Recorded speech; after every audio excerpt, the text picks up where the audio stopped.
کسی نے کیا خوب کہا کہ جو گزر گیا سو گزر گیا، جو گزر گیا سو گزر گیا، اب کیوں کر اس کو یاد کریں۔ جو ہونا تھا سو ہو چکا، جو ہونا تھا سو ہو چکا، کیوں خود کو پھر برباد کریں۔ دیکھیں، ماضی کے غموں اور تکلیفوں کو یاد کرنا اور پھر ان پر غم زدہ ہونا حماقت ہے۔ حکمہ فرماتے ہیں کہ ماضی کی فائل کو لپیٹ کر رکھ دیا جائے تو پھر دوبارہ اس کو کبھی نہیں کھولنا چاہیے، بلکہ بھول جانا چاہیے، بلکہ اس کو کسی دربے میں ڈال کر بند کر دیجئے، کیونکہ جو گزر گیا سو گزر گیا، اب کچھ نہیں ہو سکتا۔ اب جنوں انسان مل کر بھی کوشش کریں تو گزرا ہوا وقت واپس نہیں لا سکتے۔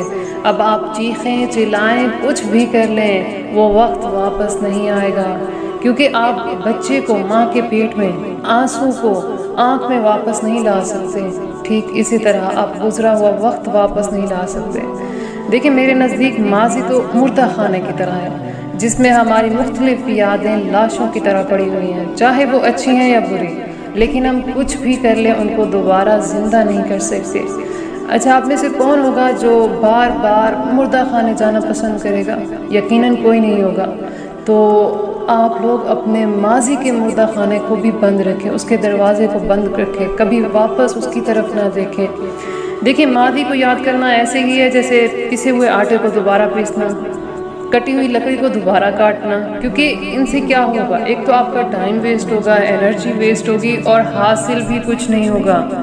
دیکھیں، آپ کو پتہ ہے گاڑی کا، یہ جو کارز وغیرہ ہوتی ہیں، ان کا فرنٹ کی طرف دیکھنے والا جو مرر ہوتا ہے وہ کافی بڑا ہوتا ہے، اور پیچھے کی طرف دیکھنے والا مرر کافی چھوٹا ہوتا ہے۔ تو اس کا مطلب کیا ہے کہ آنے والی چیزوں پر زیادہ فوکس کریں، جو گزر گیا اس پر اتنی توجہ نہ دیں، اس کو اتنی اہمیت نہ دیں۔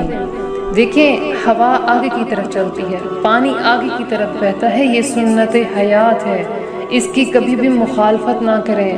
اگر آپ اس کی مخالفت کریں گے تو غموں اور تکلیفوں کے سوا آپ کو کچھ حاصل نہیں ہوگا۔